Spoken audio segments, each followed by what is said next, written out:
So here we are again with an adjusted title. Can't make time for nothing. The second session. We might be joined as we're going with others, but we are unsure. They might have bunked because they skipped out on the reading. This is the second session. Part of the inspiration behind this series has been both this, like the question that the skeptic comes with, is knowledge of external things possible? And then we can kind of add to the contemplation of that question. Who asked that question? So, what is the context in which the skeptic can ask that question? And that brings us into this more dialogical space in which philosophy happens. And that's another kind of framing here.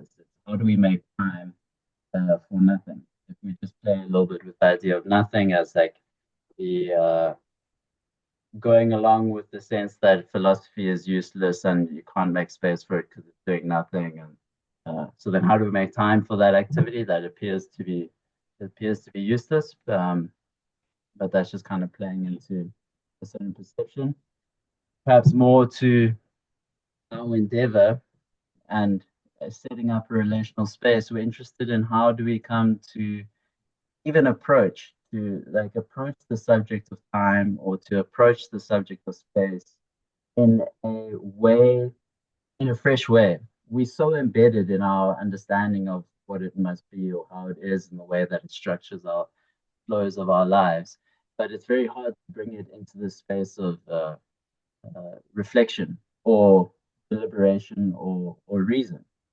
Like, how do we think about it? And in doing that, we reach to philosophers like Kant, or specifically in this series, Kant, and we see how he wrestled with the subject about time, um, and and space, and so the approach of the text itself often mirrors this thing that I'm trying to bring forward, this difficulty of approaching a subject like time and space. So what I'm hoping here is in this almost super abundance of material with like time, space, knowledge, nothing, philosophy, um, that we can approach it, that it yields something to us, um, in this going at it. I guess just attempting to set up space here to approach the subjects. Um, and I think just in a personal sense, this question of the position of the subject is something that I'm holding as I read through Kant, and I'm interested in how it relates to time and space.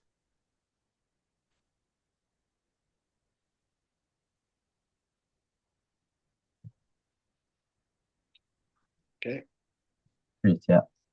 Yeah. So um, that's a really good way to set it up. I think that thinking about this dialogical framing and where the skeptical question arises, or at what point is the skeptic sort of conceptually equipped with the tools to ask the question, um, what is the connection between mind and world, or something like that, is worth thinking about. And especially last week when we were doing this discussion, I think I'm really disappointed that Thomas isn't here, actually, because I found it very useful. Because he was bringing up many contemporary points about linguistic communities and people like Quine and Carnap, who would have this sort of objection that we can't start where we're trying to start because we have no access to our minds or anything like that. So it's a bit disappointing that he's not here, but one of the things that I thought of was how to approach a philosophical text like Kant. And I've told Dan maybe many times on the group that I made a mistake by just jumping straight into the Transcendental Aesthetic. The reasoning behind that was that, we've all read a little bit of Kant. We've had some experience with either the critique of judgment from one of our previous courses or a bit of the groundwork to the metaphysics of morals. But the critique of pure reason really is a unique beast in the history of philosophy. And one of the key terms that comes out of it for Kant is systematicity or systematization. And there's this idea that what systematicity is the ability for reason to grasp all possible content or all the content that it can.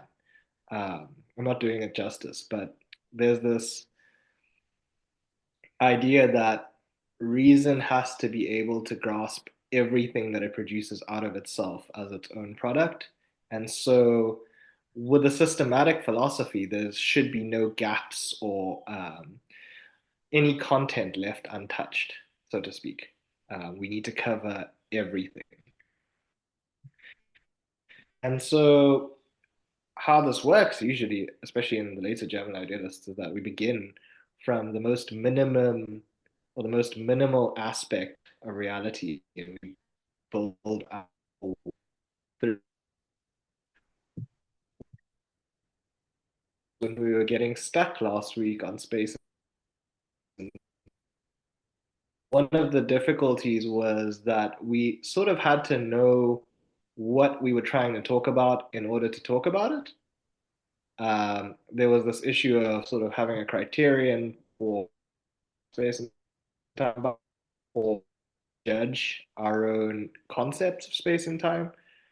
And one of the reasons I think for that is actually in the introduction. So I've got my old master's copy, sort of holy grail of this critique of pure reason. Is like, Well, because it's I've been through this like 7 times. But so in the introduction to the A edition at A1, Kant says, experience is without a doubt the first product that our understanding brings forth as it works on the raw material of sensible sensation. It is for this very reason the first teaching, and in its progress it is so inexhaustible in new instruction that the chain of life in all future generations will never have any lack of new information that can be gathered on this terrain. Nevertheless, it is far from the only field to which our understanding can be restricted. So that's in the introduction in A1, which is the A edition of the critique, the first edition. In the second edition at B1, he says, there is no doubt whatever that all our cognition begins with experience. For how else should the cognitive faculty be awakened into exercise, if not through objects that stimulate our senses and in part themselves produce representations, in part bring the activity of our understanding into motion to compare these, to connect or separate them, and thus to work up the raw material of sensible impressions into a cognition of objects that is called experience. So the second edition is really more, I think, powerful for bringing this contrast up because our cognition begins with experience, and it looks like it also ends with experience, a cognition of objects that is called experience. So there's this equivocation between these two senses of experience that I think Kant has in mind here. That even though we have experience and we need to have experience to begin with from something that stimulates our sensible faculties, the product of thinking about those things is also a type of knowledge that we call experience. So we might want to use a capital E for the second one and a small e for the first one or something like that. But what I really want to point out to is that Kant is not atomistically building up from the most minimal building blocks of experience forward. In the Transcendental Aesthetic, at least, he might be getting to these minimal building blocks. But our starting point is experience. We all have it. We kind of know what it means. There's the stimulation of the senses by objects. We see, I don't know, this and that, and the desk behind me or whatever. And we have some sort of a vague grasp about what's going on. But we're not really precise about what the terms actually turn out to mean or what we're really speaking about. So when we're talking about space and time, we might want to think about it as either there's two ways that we can take it. For ordinary people or just general viewers, I guess, you might want to think about it as approaching the world from your naive consciousness or something like that, from an uninformed perspective. You've used the word space before, but you're not really, if somebody had to Socratically question you about it, you wouldn't be able to give them a convincing answer, possibly. And for philosophical audiences, people that might have been engaged with philosophy, Kant would have been eliciting the previous conceptions of space and time held by people like Newton and Leibniz that were popular at the time. So it's this coming from some sort of popular standpoint about what space and time are, and then subjecting them to critique, which he compares to the Socratic method in the introduction in the B edition. Um, he talks about Socratic dialogue being like criticism. The difference is that criticism doesn't end in pure aporia. It doesn't end in an impasse. It doesn't end in some uh, lack of knowledge. It's not a knowing that we don't know, but it's maybe a knowing what we can and what we can't know.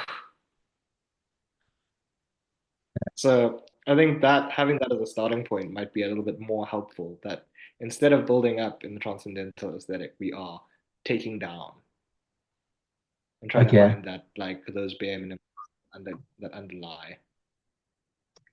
Yes, yes. Um, and I guess like uh, Hegel is in the midst of, or from the midst of. If you, there's almost like three images there. There's the building up from the bottom, and then there's like a taking down, and then Mhm. from the midst of experience. Um, would you map those three as being similar, related, or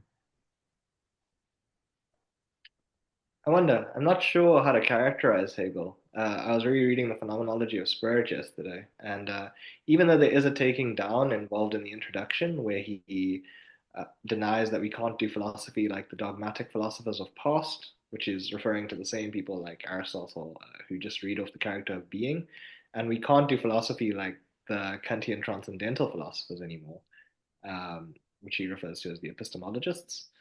Um, Once he takes those positions down, he does seem to build up from the bottom. But that's also a very similar move that Kant is going to do, because Kant is going to take these ordinary conceptions of space and time and mm, then use whatever we end up with to build the basis for experience. So it's like there's almost like a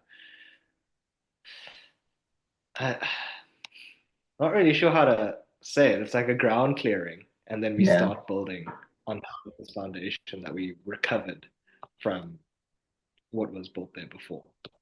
So let me reflect what I got from. I agree, it's a good starting point, and I'm going to at least feign that that is for the sake of an audience when it might be for myself. Sure. So the the we have like the even the possibility that someone might come into a skeptical consciousness, like that they come to doubt that they can have knowledge of external things, or if something Mhm. is shaken up in their world, that they realize what they thought that object was is not what that object is, and then they come to contemplate that, and then that might be like a great doubt about all objective experience. Like what is this? This is a potential within our experience, and it has a philosophical history. So we got that possibility of skepticism. We also have uh, what you were sharing about Kant and the systematization, and the tendency within that is to say, try and find like the basic pieces, or the atoms, or the things at the bottom, that you can understand the parts of the whole system and how it all works, and that your reason that produces the view almost of that whole structure can then view Mhm. that structure, and in a sense like uh, have or see, or it was interesting that you used the word like produce a kind of totality. It produces a full vision of how things are, of how I can have knowledge Mhm. of the external world, or um, and then it's like this project of systematization, which Mhm. is which might be in that vein of building up from the bottom. Mm. The background question here is like, or the thing that uh, the question that I keep coming in is like the location of the subject in the activity. So in the activity of system building, and there's that Mm. like, where does the subject fit in the system? So you suggesting that Kant is, because there's this play on the almost two experiences. There's a way in which we start at experience and we come to know, um, I guess, of objects through experience. And then there's a, Yeah, yeah, yeah. Keep. I guess, so yeah, correct me here if I've got the, around these two experience pieces. Then there's the experience that we, through the content of experience, we come to know of experience. I guess, am I getting the two sides right? Like there's the fact of experience, and through that I come to know of objects within experience. And then there's something about a process of, use the word experience again, or coming to know objects, that itself brings me into a new sense of experiencing objects. Yeah, so the that might be one way of thinking about it. The fact of experience is a really nice way to put it. Sometimes that is the way that it's put. There's this facticity about experience. We we have experience. Experience is Yeah. whatever, and that itself is undeniable. Because in order to deny it, you would have to be having some form of experience.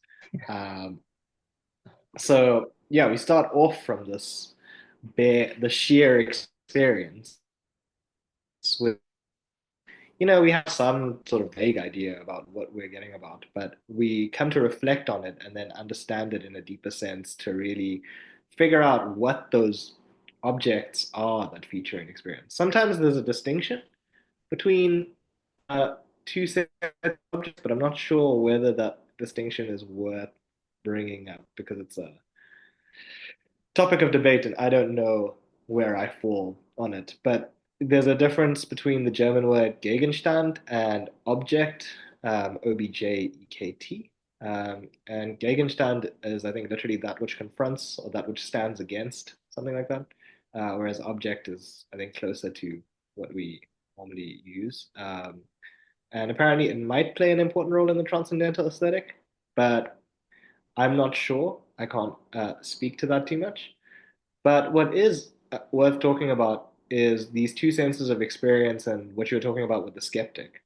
Because the skeptic has a certain type of experience, right?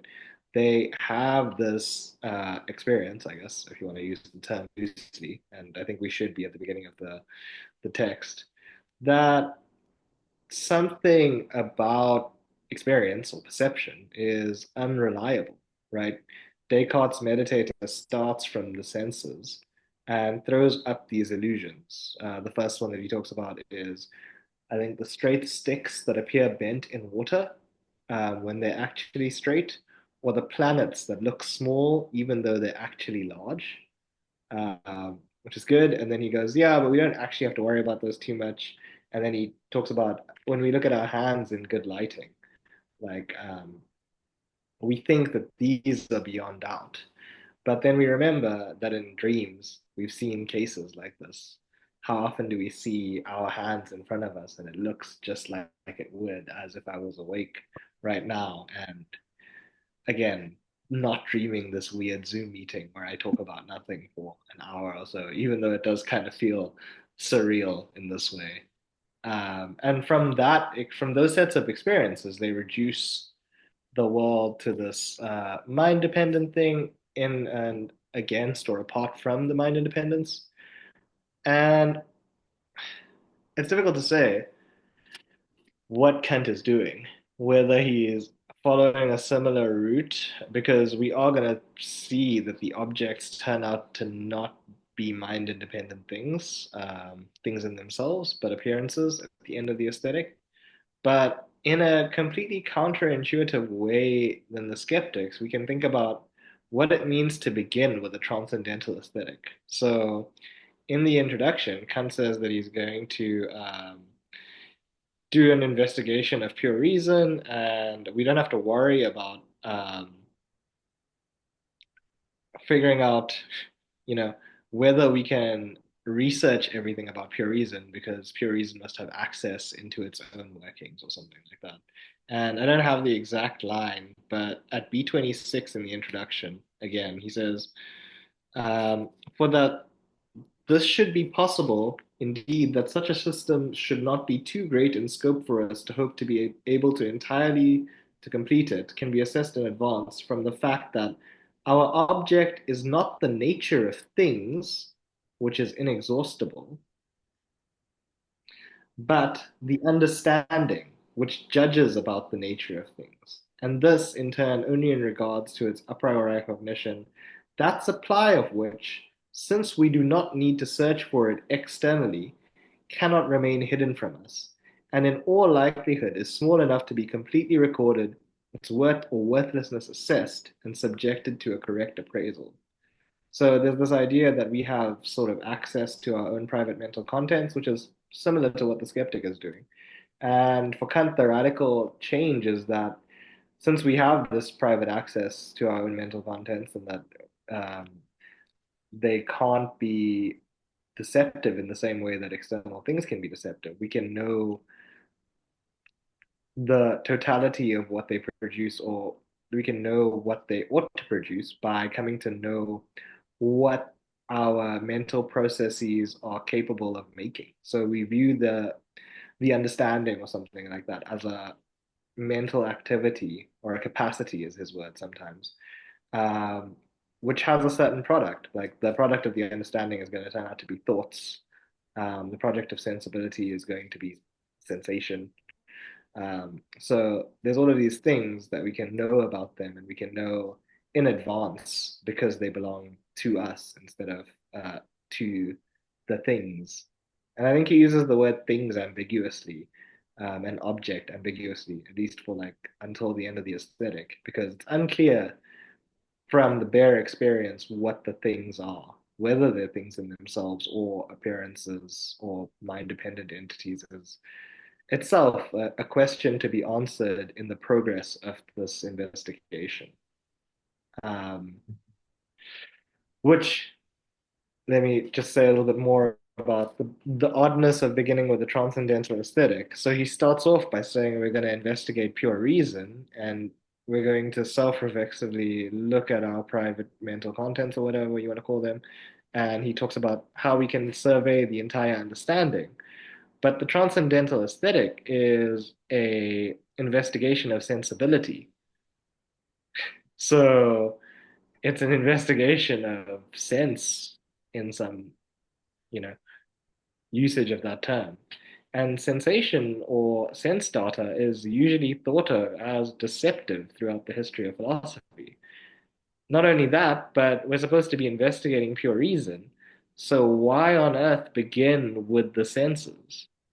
Right? It seems like the complete wrong place to begin. Surely we should begin with reason or the understanding, but he's chosen to begin with sensibility. So I guess one of the ways to really read this is to think of him as reconceptualizing sense as what used to be taken throughout the history of philosophy as this deceptive source for information, which we had to get rid of. Now, sense takes on a completely different role in the critique of pure reason once the arguments of the aesthetic are over. Sense no longer provides us with deceptive knowledge. It's not a different, it's not an unclear understanding, is sometimes how he puts it. It's not as if though we need to just like clarify our sense knowledge and that's what true knowledge is, but it's a completely distinct kind of data and it forms the data that we end up thinking about. But it itself makes no claim to truth or falsity. What ends up making a claim to truth or falsity in at least the under in the transcendental analytic and the dialectic, which I'm bringing too much to bear at this moment, is judgment. we are free to judge whether the straight sticks that appear bent to us in water are actually straight or not on Kant's account.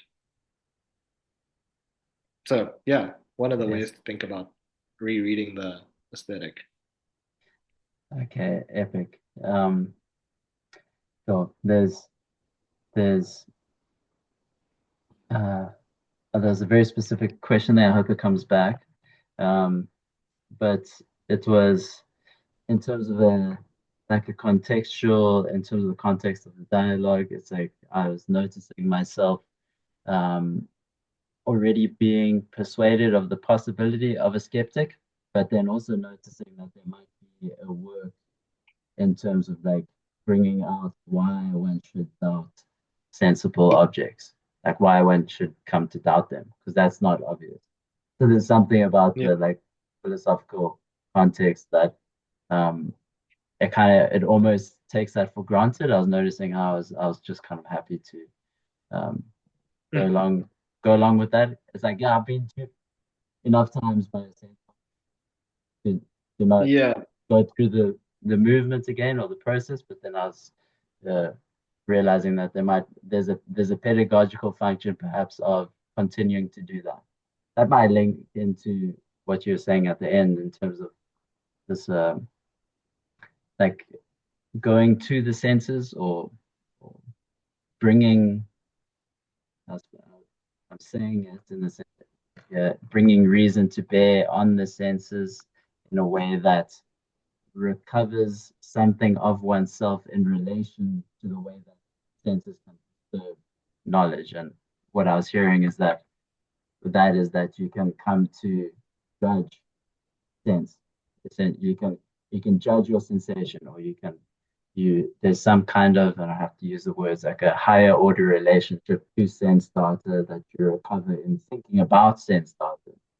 Um, and Yeah, we come to maybe, I think, so we talked about it last week with the term pure. What's pure is what remains when we abstract from or separate all empirical content, or the content from our perception, the redness of the apple, or the redness of the pen that I had last week that I don't have. Um, and we take away the specific qualities, the redness, the weight, the density of its molecules, whatever you talk about. Until we get to whatever remains, and whatever remains are going to be space and time. So it's almost as if though I mean, this might be a point of complaint for Kant, but we need to take away all the secondary qualities of an object, and then we come to these primarias or these primary qualities that all objects share in virtue of being sensible, right? So mm, it's not that the sense knowledge framing is useful to think about what he's doing in the reconceptualization in the history of philosophy. But what it might be dangerous to do is to think about sense knowledge as knowledge from the ordinary senses, like our eyes and tongues and nose and hands, etc., etc. There might be some of that going on, but he doesn't give us enough to let us know that that's what's going on in the aesthetic, because all we have is space and time as a priori intuitions that make objectivity possible. And I think this may be one of the big differences between Kant and Hegel. So think about when we were reading the phenomenology of spirit, in sense in the thing in deception, the chapter after sense certainty, Hegel talks about the salt that looks square and tastes tart and all of those different qualities. So for Hegel, there seems to be a very important role that the body is playing in sort of separating this object up into its various aspects. And then the role of the mind that happens in us is that we sort of unite these things that we've taken apart for ourselves so that we can digest them, so to speak, like we would the salt. Whereas for Kant, it seems to be happening on a much more, I want to use the word abstract level, where we're just thinking about space and time, and we're not sure. It's unclear what role the body has to play, but it might be there, whatever that means. the body might be there. Yeah, especially when you think about that argument that we read last week in the Transcendental Aesthetic, the first section on space, where Mm, we were talking about the mind independent relations or relations between my faculty of representation. In the first argument at where is this A23 B38, it says space is not an empirical concept that has been drawn from other experiences. For in order for certain relations to be related to something outside me, to something in another place in space from that in which I find myself, thus, in order for me to represent them as outside one another, thus not merely as indifferent but in different places, the representation of space must already be their ground. So, this might be interesting for your question of subjectivity and what subjectivity is, because he describes it as myself, and I occupy a place. And it's difficult to see whether the myself that he talks about in the time argument is the same as the self that he talks about in the space argument. Because, in a sense, is our non psychological representations, as I described them last week, and it's the stream of consciousness. And so the stream of consciousness isn't in space, right? You don't just see streams of consciousness floating about, as fun as it would be.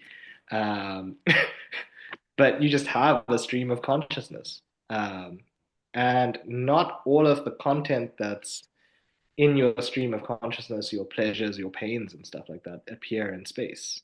But everything in space appears in your stream of consciousness, which is what the representation of time is important for. Because time is universal, it applies to all representations in Kant's philosophy, or all sensible representations to be specific. So the myself that occupies a place that needs to be distinguished from other things, it's hard not to think about the body, right? How else do you occupy a place? And um, Winfield brought this up in one of his classes, actually. This element of distinguishing between things outside us and the sense of touch, like when we touch something, it's like mm, we both solidify our place in relation to something else, but also distinguish ourselves from that place. Like touch is this weird thing. In order to be, in order to touch something, I have to be in contact with something other than myself. But insofar as I'm in contact with it, it is against me or not me. Um, mm, it's very mm. strange. And I guess if you want to think about like touch on a more fundamental level, I mean, we touch the desk that this laptop is sitting on, and that's like a very obvious instance of touch. But one of the other ways to think about it is, I don't know, air, right? Like sometimes the wind touches you in a certain way. Very strange. And then you Mm. get like goosebumps. Um, and so there's this omnipresence of touch. Like even with my hand is not, we wouldn't ordinarily say touching anything. It might be touching air molecules or something like that if you want to talk Yeah, about it in the so yeah, what the body is, what the self is, are all interesting questions, and ones that yeah. I'm not even sure Kant really answers in the text.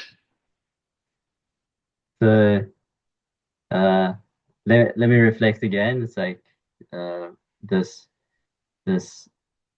It's hard not to think about it in terms of almost. I'll avoid the word abstraction, but almost like this retraction, like from Mhm. so like what remains. Uh, I'm forgetting the word I use, but like what remains through experience. Uh, there's like a purity that is almost extracted that comes to be like a pure representation of the sensible object, like the the what leaves in the sensation of it, and what remains is something like the pure form, Yeah, the something like that. something like that, and then that gets retracted even further to just space and time. Space and time condition. turn out to be those pure forms. Yes, Yeah. space and time turn out to be those pure forms. Yeah, They, they are what's left over once we try to. So if I don't know, like you look at yeah, this, yeah, the front or something like that, you try to take away all the qualities of the stuff in front of you that pure, pure you end representation. up with like a, yeah, I want to say like a nowhere, and that nowhere is space, like the mental place or something like that, and then like a you can imagine a no when sort of, but even when you're imagining it to have the act of imagination taking place, you're going to need the representation of time, right? Like for it to remain the same no when, there has to be a sort of sequence happening. Yeah, yeah. Yeah, and those two are so deeply, it's so hard to think the one without the other. Like, so even with that, it's like a sequence. As soon as it's a sequence, it seems to get this spatial dimension because there's like this next-to-ness. It's the next-to-ness of moments. And if a moment can be next to another moment, then Yeah, there's like a spatial relation between moments. And so then time, yeah. I mean, it's strange that these are the only two that he talks about, right? One might ask whether there's any more pure forms of intuition, but space and time are the only ones that he talks about. And it's weird that he starts with space because time is actually the universal one that is supposed to be this all-embracing thing, whereas space doesn't embrace everything because we have some non-spatial representations. But he what does is talk a, about do you want to, a non-spatial representation, pleasures yeah, and pains. I mean, I can sometimes see you when you walk into a wall, like cowering, but sometimes you just do that normally. Like, I don't know whether you're in pain or not. I've never seen pain before. I'm not sure what it looks like, right? uh, no, I don't, the, So Tom had that example last week, that very graphic example about his face that he makes at a certain time. as he And does. that might be interpreted, yeah, that might be interpreted as pain um, to an innocent onlooker, but it might not be pain. It might, in fact, be its opposite, pleasure. Okay, So it's unclear whether we perceive emotions or yeah. desires. Like, I And that don't makes know. them non-spatial. Yeah, well, we perceive them in some sense, in that we know we have them, but we don't literally. I don't literally see or touch pleasures or pains or desires and things like that, right? I can't smell your goals if I tried to. The smell your goals. I think you could, the, okay. But so then I was just trying to get a sense of the, what makes it non-spatial is that, yeah, okay. But, It's okay, not like I, a chair or something. say again. It's not like a chair or something like that. Okay, I see. But I mean, like these concepts of space and all these representations. What's the correct language in the representation concepts? Um, Representation would be the better term. representation, yeah. Yeah. Um, okay, yeah, there's now a lot before us.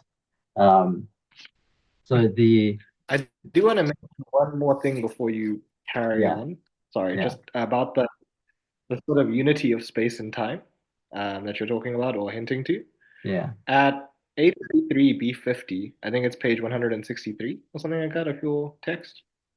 Um, it says the following: time is nothing other than the form of inner sense, of the intuition of ourself and our inner state. For time cannot be a determination of outer appearances, spatial appearances. It belongs neither to shape or position, etc., but on the contrary, it determines the relations of representations in our inner sense. This is the important part. And just because this inner intuition yields no shape, we also attempt to remedy this lack through analogies and represent the temporal sequence through a line progressing to infinity, in which the manifold constitutes a series that is only of one dimension, and infer from the properties of this line to all the properties of that the parts of the former, the line that we've drawn, are simultaneous, but those of the latter always exist successively. From this, it is also apparent that the representation of time is itself an intuition, since all its relations can be expressed in an outer intuition.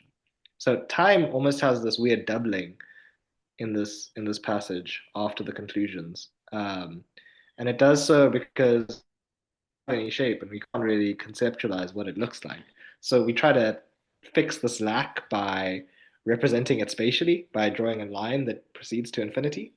But when we really think about it, when we talk about this line that we can, T1, T2, T3, T4, on the drawn line, all the times are simultaneous. They exist at once. The drawing that has 1999 and 2007 on it, those two times exist at the same time in this representation. Um, but we know that when we draw that representation, we're thinking of them as existing at different times.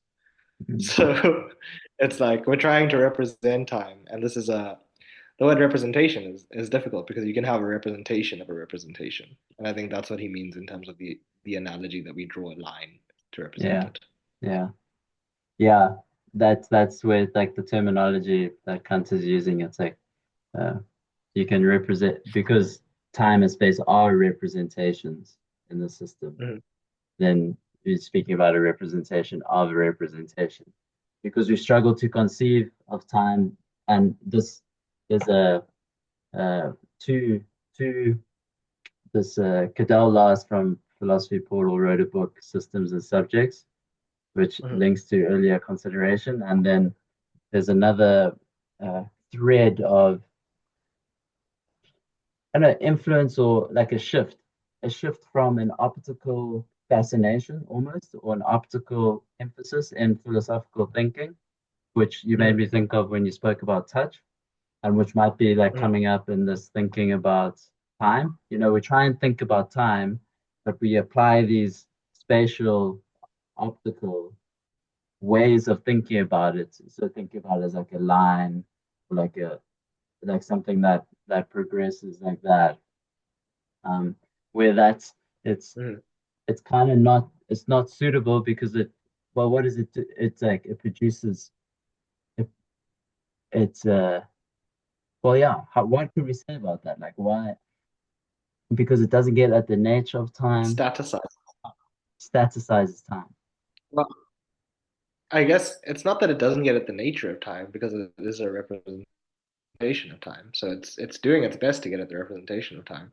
I think the issue comes in is when we interpret the drawing as static rather than as a representation of something that's fluid, right? So like we can look at the drawing and think about the picture, and the picture is what's static, right? The drawing of the line is static, but the action of drawing the line is progressive. It's something that happens temporally. So I think what happens when we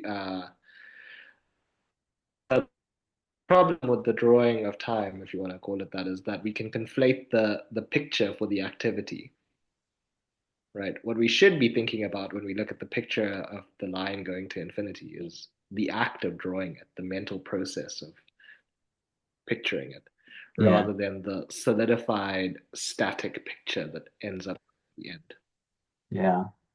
That might be one way of thinking about it. Why do you go to language like fluid to think time to like time is fluid? Yeah, because it's I mean, he describes it in several ways throughout the text. Maybe it's just my familiarity with the text that's bringing me to use this language. But he talks about the flow of time. Mm, Later on, I think dialectic, and then he talks about time as becoming. So there's yeah, no solidity to time, yeah, I guess, but it yeah. remains the same. I I'm really wanting to. I'm feeling really The drawn languaging of by.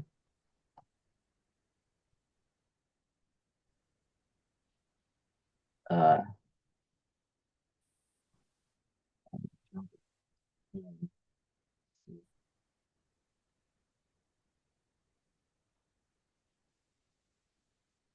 are you there?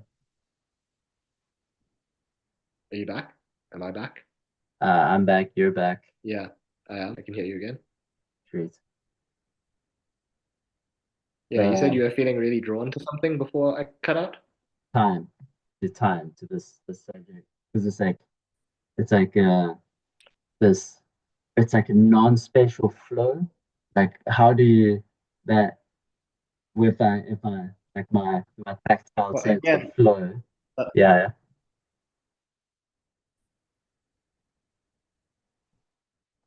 yeah, yeah, that makes sense.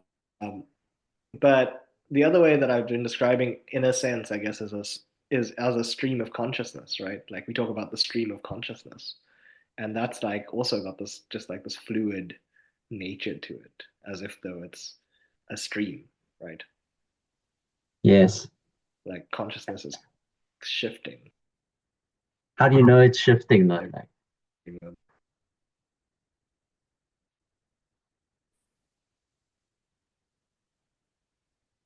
did you? Sorry How to do we jump know in. it's shifting? Yeah.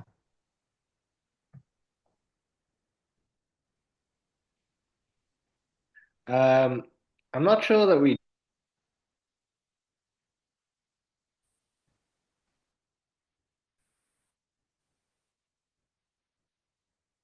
tiny people one all their lives supposedly, but it's just been an unfortunate state of events that as much as I want to, what's that movie where they like pause time?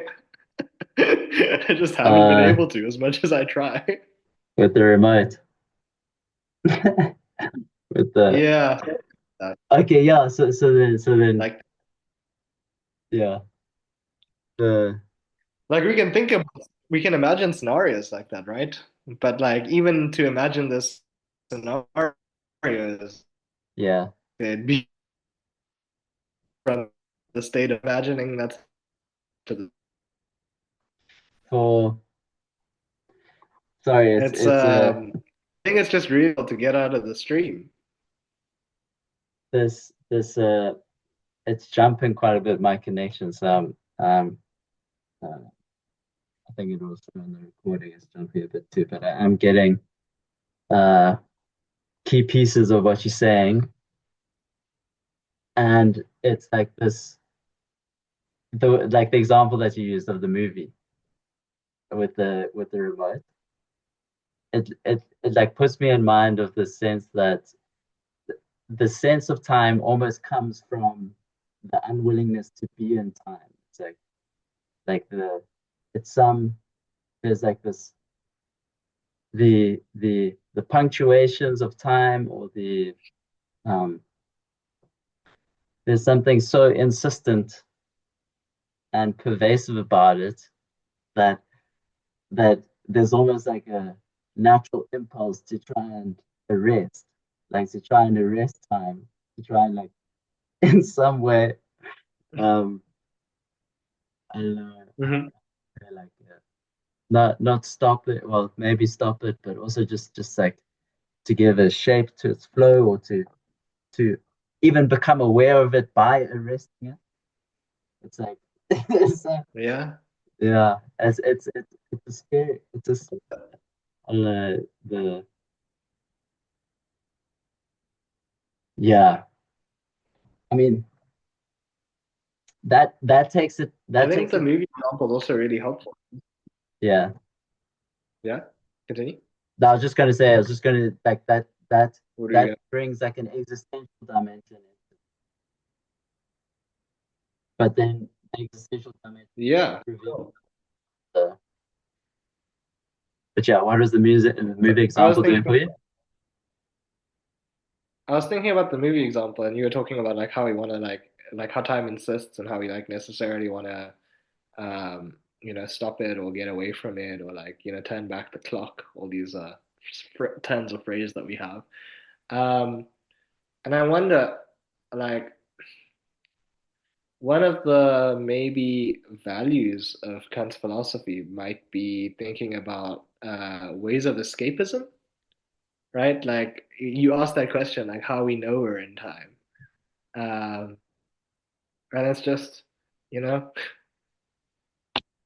here we are having this conversation that probably couldn't take place in a static landscape, right? Like if there was no time, there would be no progress to my words. Each one would happen either simultaneously or not at all. And so, well, if simultaneity is not a feature of time, that's also an issue that we might have to think about. Um, but, you know, this thinking about escapism is interesting because it might have something to do with thinking about skepticism, right? And like attitudes that we can take towards things. Because as I've said, maybe one too many times to just give away the critique of your reason and the transcendental turn, that Kant is going to have mind dependent appearances. He's going to end up in something like the skeptical situation. But the outlook on the place that he finds himself in is vastly different um, than what the skeptic has in mind, I think. So, like the Yes. skeptic, through their meditations, comes to doubt the reality of the entire external world. And we can't get to the mind independent world. And then, in their pure pessimism, comes to conclude that since we can't know the mind independent world, or since we can't escape the mind independent world, we can't have any knowledge. And I mean, I've got the text with me here, so it's probably worth.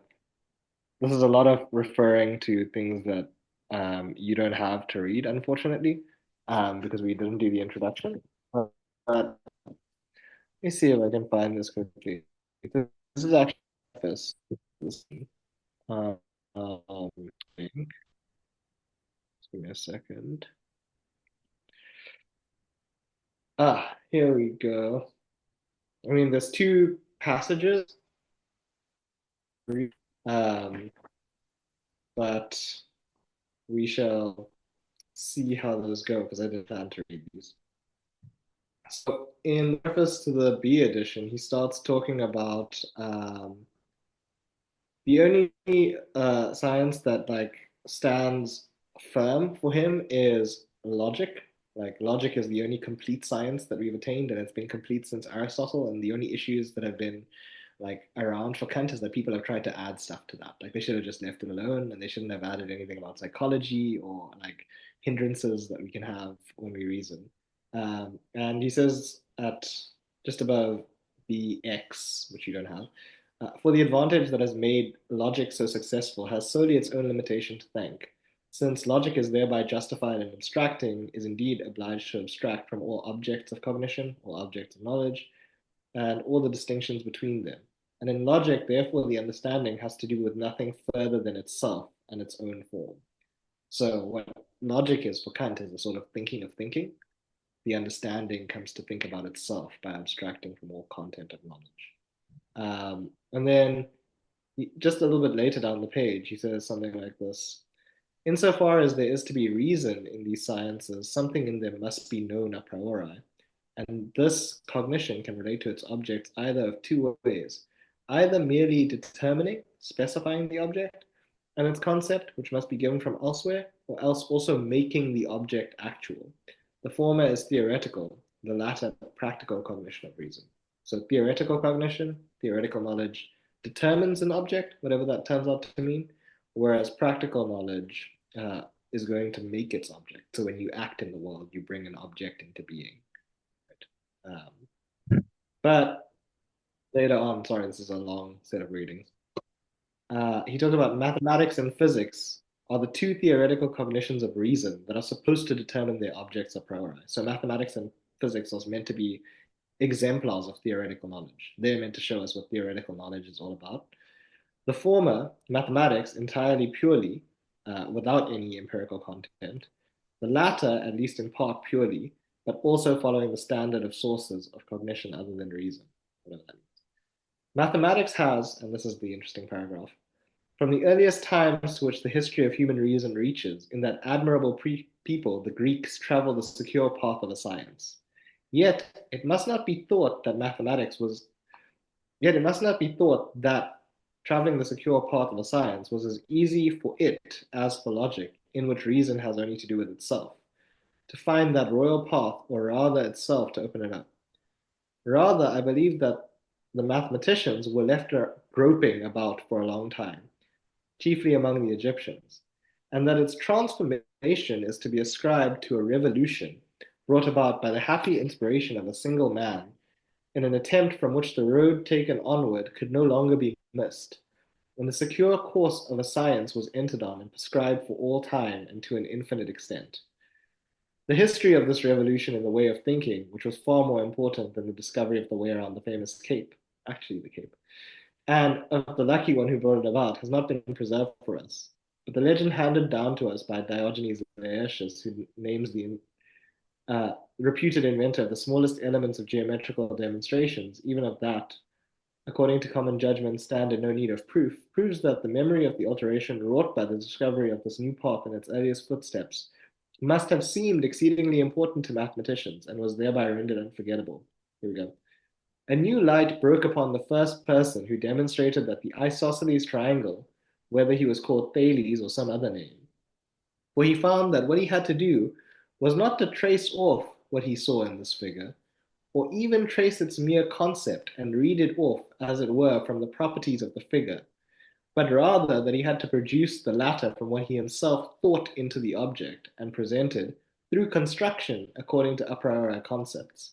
That in order to know something securely a priori, he had to ascribe to the thing nothing except what followed necessarily from what he himself had put into it in accordance with its concept.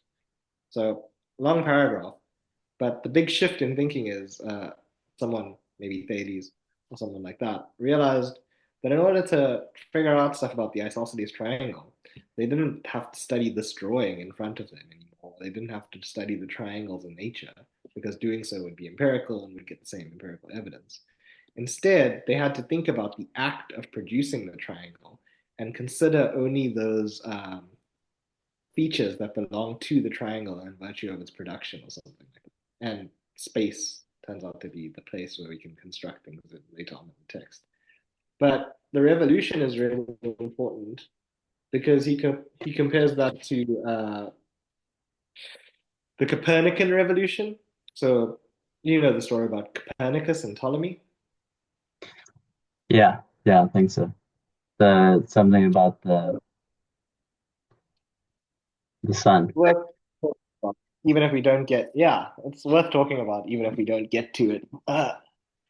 Like the text proper because it sets the stage really nicely. So I guess the Ptolemaic system was a system of studying, the rotations of the planets, and the Earth was taken to be the center of the universe because we were still special, um, and the other planets, including the Sun, revolved around it. I think I don't know. I might be butchering this, but it doesn't matter. Anyways, things revolved around the Earth, and we had to like read off things from planets. Wow, I'm doing a really bad job at this today. Ignore. Anyways, there was a big problem in the Ptolemaic system, according to Copernicus, which was accounting for retrograde motions because everything was supposed to follow in these like perfectly circular orbits. Mm, But a retrograde motion looks like it's going forward and then it does a little loopty backwards and then comes yeah. back down. Long story short, Copernicus figured that we could account for this if we changed the motion from being in what the planets to the motion in the observer. And so if the Earth was rotating and the planets or the sun was something that the planets rotated around, then we could account for this retrograde motion because it would be the same as like when you're traveling in a car and you look out the window and you pass a car and it looks like it's slowing down but it's actually accelerating. Mm, It's a similar phenomenon. The motion in the subject is confused for like a motion in the object. yeah. To cut a long and bad retelling of this whole story short, the big shift that's really important is the shift to the observer. So the observer is now at motion. And what Kant is going to do is shift the emphasis or put the subject into motion by shifting the emphasis in knowing from the object to the activities of the subject. And Mm, instead of, I guess, this is where the analogy doesn't really work. instead of making the planets revolve around us or knowing revolve around objects, he's going to make objects revolve around knowing, so to speak. Yeah. Yeah. No, it's a That was a bad retelling of the tale, but something akin to that is what's going on. no w wonderful and very helpful. Thank you. And the I mean a few things. The first is kind of silly, like that was very poetic writing. I love it. Yeah. I love it when philosophers are like compelled into like very poetic expression because of what they're trying to get at, when otherwise they're Yeah. like highly systematic. Um, Uh-huh. you just made me realize how much I enjoy those kinds of moments in writing. Um, but that uh, I want to try and press in toward this the I want to know more about how you think of the subject. So there's we're taking the Copernican revolution and also putting it next to the revolution in thinking the triangle. So say Thales.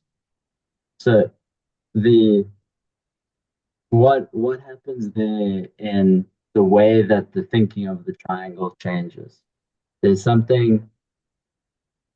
So the question is like, what is the what what opens up in bringing the attention away from the triangle that we can draw to the one who's drawing the triangle?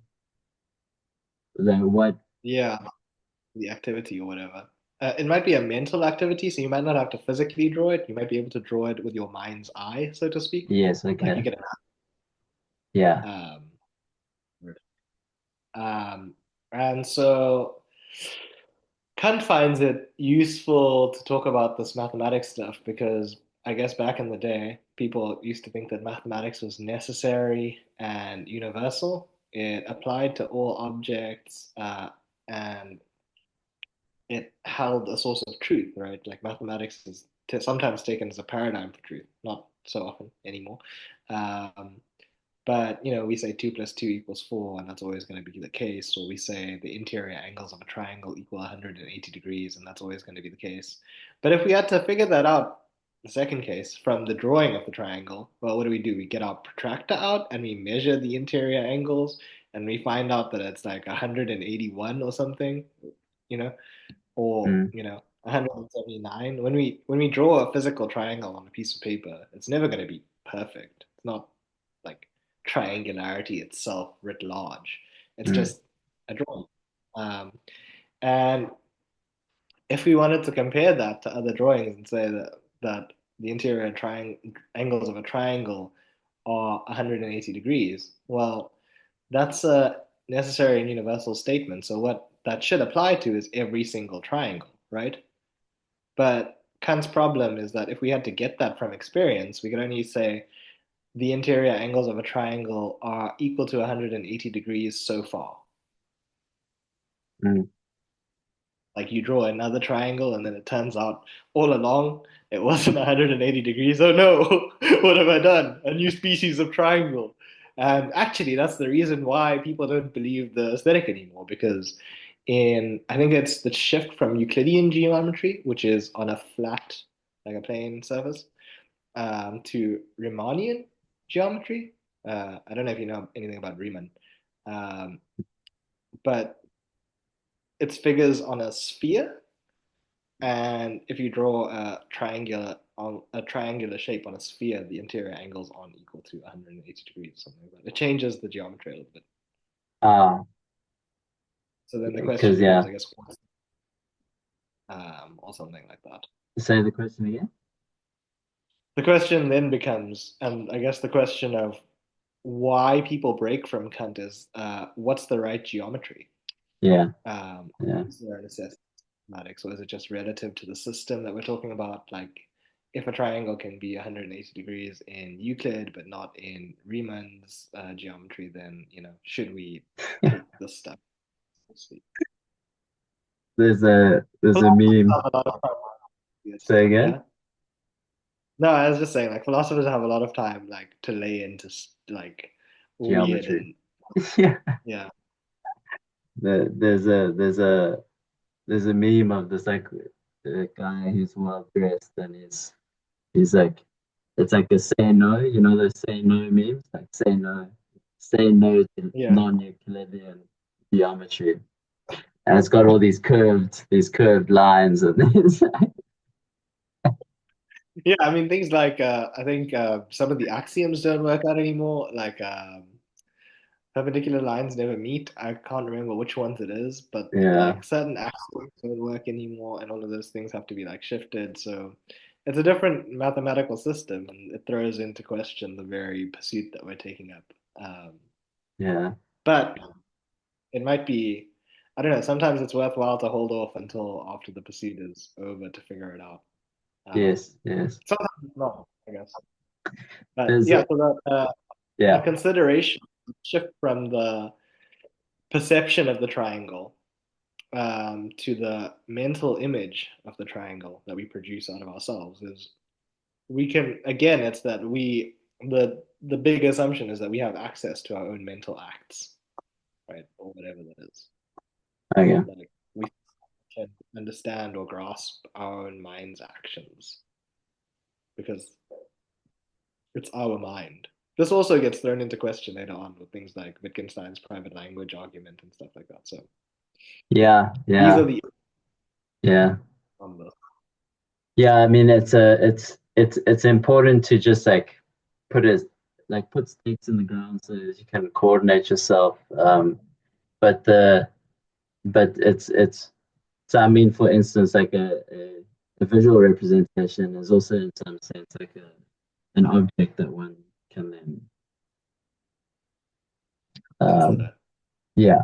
So then you can raise questions about like well how am I related to that object or who's related or Mhm. um I think the about that just quickly. Like the shift that he's talking about is the shift from a knowledge that's oriented around objects to a objectivity that's oriented around knowing, so to speak. yes, Um, yes. when we, in that old case, if we just read off the figures or the features of the figure when we draw the shape or when we see a triangle, or whatever, like we see them in nature all the time. Yeah. It's comparative to what we used to consider knowing to be, right? We see the tree in nature, I guess, and we come to learn about it by thinking about this thing that confronts us. But if we consider, I guess, triangle, the structure of the tree, whatever shape or like topology it has, or how we can cut it up, so to speak, then we're considering something completely different, and it's unclear whether the object is the tree that we perceive, or it's some sort of constructive activity that we are engaged in producing. Yeah. The I've been thinking about Egypt a lot as we've spoken about triangles in nature. Um, how striking those pyramids are just on a in a visual sense, like in the environment. It's like what is the triangle doing? Um, Yeah. the okay at Well, I the mean, yeah, one more chime in from me before I shut up. The two examples of key sciences that he gives of theoretical knowledge are mathematics and physics. The physics one's maybe a little bit less clear. Uh, then we can imagine drawing a triangle in our head. It's harder to maybe imagine Newton's theory of gravity just off the bat. But when you really think about it, Newton's theory of gravity is something that applies to spheres. And so, if it applies to spheres, well, we have to use shapes in the construction of this physical theory. And so, what we're talking about might also, in some sense, be this sort of mental construct that we are able to produce out of ourselves when we talk about the fourth. I didn't feel like making my bottle actually drop. I just bought it. yeah. I mean, the just in a very distant sense, like the way that well scientific revolutions like the way that our understanding changes from Mhm. apparently material. There's a um, at the very beginning of what not of the conversation, but in this last piece, there was something that I think might be productive.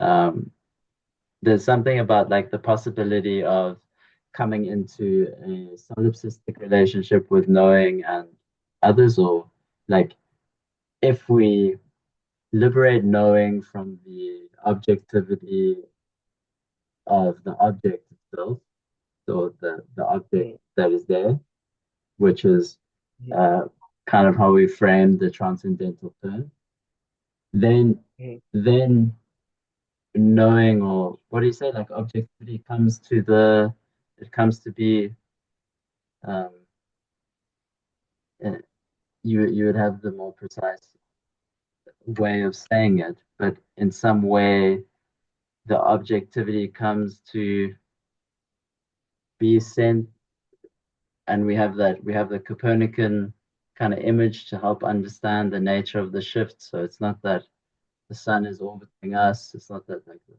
object is something is internalized, but where does it land? Because like that seems to be where the critiques or the continuation of Kant comes in. It's like he he frees it from the object, and I just Mhm. realized I said it, but it's like what he frees something from the object, and then there's this Mhm. internalizing, but it seems to land somewhere in the subject or in their way of knowing, and then it's like, is that not just like a new objectivity, but now it's like it's become a solipsistic situation? Then the kind of the more meta, just in terms of this series, is like, um, is it a solipsism? Say if both you and I are contemplating this material, um, Mhm. the the if we come to share something in understanding, um, okay, let me close it there. Anything that provokes you? Yeah, I think it's maybe worthwhile to think about it a little bit more because again, it might help you reframe. Even though this conversation has been scattered, I think it's been useful. It might help you reframe the opening to the phenomenology of spirit. Um, right? We have this objectivity, and it seems to belong to the object until Kant frees it, and then we have this knowing that confronts the object and makes it like conform to it. But in order to have, I mean, we're not there yet in any sense of the way. But once we reduce all of this stuff to the activities of the knower, then this sounds a lot like your thesis, actually. We end up being unable to know the knower because the knower is the thing doing the acts of categorizing and spatializing and all of those things. So we get a new object of knowledge, the objectivity that is now internalized, whatever that turns out to be. But the thing that's doing the knowing can't itself be known. Because to know, it would have to use those very categories and commit a category error in trying to understand itself.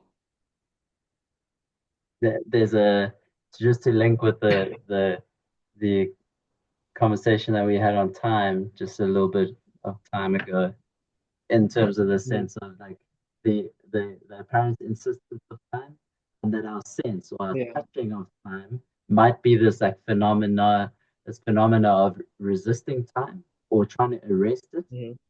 And this links Mhm. with meditative process in a very deep way. It's like it's realizing like the uh, somatic almost resistances or hanging or like being arrested, like the phenomenology of being arrested, and then realizing that there's some kind of impulse or there's some kind of desire in oneself to arrest the flow of time, because Mhm. and then that comes to be mistaken by us as the very like as the nature of time, whereas time Mhm. might be this uh something uh other the other. so if you put that then into the context of say the knower and what they're knowing, and then Mhm. this ceaseless desire to have or to come to know, but the dilemmas that that knower comes to in terms of knowing themselves, what I Mhm. kind of rested on for a long time was the sense of the knower being of that kind. Can't be grasped, but is fully functional Mhm. always. And the it's like the Mhm. that paradoxical attempt of trying to grasp the knower frustrates the knowing of the knower. And then it's like this more Mhm. mystical space of like an unknowing and etc. and yada yada yada. But the Yeah. the the the way that you express the now, the way that like knowing conforms the object to itself, or knowing, Mhm. yeah, that there's a glimmer of the potency of the subject or of knowledge that it also Mhm. came out a little bit in the series that we did on the phenomenology that is really striking. It's like it's like Yeah. the knowledge itself is productive or creative of a world. Like Yeah. that. I mean, again, maybe just I'll probably have to leave in a little bit, unfortunately, but I'm thinking if I can find this passage in the preface to the second edition. You're talking about like the conforming of nature to knowledge or something like that, I mean, and this shift in the power of science. Um, oh, here it is. It's at BXIV, which again you don't really have because we didn't go over this. But this is after his talk about natural science.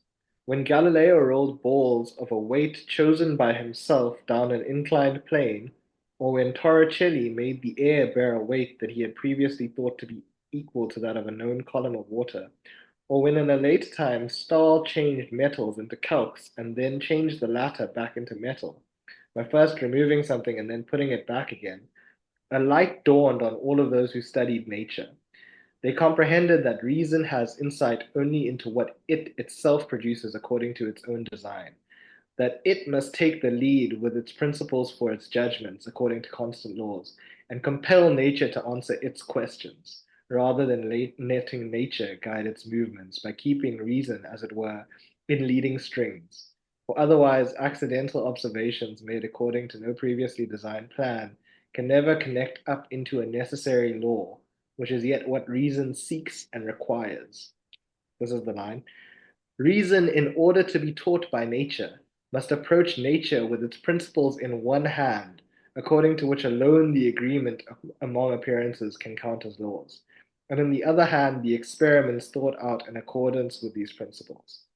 Yet, in order to be instructed by nature, not like a pupil who has recited to him whatever the teacher wants to say, but like an appointed judge who compels witnesses to answer the questions he puts to them. wow, the uh, man, um, I didn't know he was so flary in his writing. He's very dramatic. I didn't He's realize. actually it comes off as very rough and rigid when you get into like the aesthetic and the Yeah, understanding, but like at times it's very playful. He's a like yeah. the critique of Kant that he made is that he's a terrible writer, but actually very, very clear and fun. Uh, Thank you. I mean, yeah, it's just You can I'm imagine like even that imagery of like being like a pupil and like sitting at the tree like waiting for it to like tell you secrets or something like that, like let me in, and like turning to a judge in a court case being like, no, you will tell me what's going uh, on otherwise. the- man, there were a number of beautiful moments in that. That I mean, just if this is just PR, even for myself for reading it, I think it's worthwhile. I'm definitely gonna. Yeah, I mean that shift in that perspective of the experimental method from like, just observing nature to designing these intentional projects or experiments so that we can verify what we already thought must be the case Yes. is a Yeah. big shift in science, and it's a subtle shift as well because not everybody thinks that that's what they're doing when they design an experiment. But think about like research, right? Like you have to have a hypothesis and you have Yeah. to have all the rules to follow the hypothesis, and then you need to either confirm the hypothesis or test that it works out. But in order Yeah. for it, like to even confirm to the hypothesis, we have to assume that there's some sort of like correspondence between what the assumption that we're bringing to bear is and the things that we're testing the assumption on are. Yeah. Yeah. I'm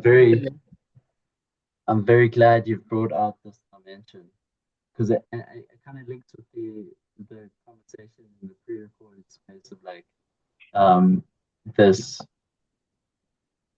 a new science that in some way enfolds subjectivity. So it's like it's another dimension to that, and it's realizing this way in which we've just come to assume science operates is in this like it's actually funny thinking about it. It's like a preset containing space that's determined by the reason, which Mhm. it's highly productive, very functional, whatever.